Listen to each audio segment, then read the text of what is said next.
Alright guys, so I'm back here with I think it's part 3 of this. I'm trying not to use any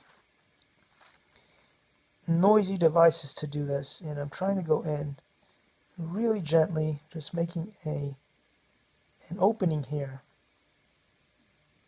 I do not want to push deep, because I don't know exactly where the battery is inside this thing. And if I go too deep, I may end up puncturing the battery. So that's my thinking there. Now this thing could catch on fire at any time, and I'm perfectly prepared for that. So don't worry about me, but you are not prepared for this stuff. So don't try to ever imitate the crazy stuff that I do.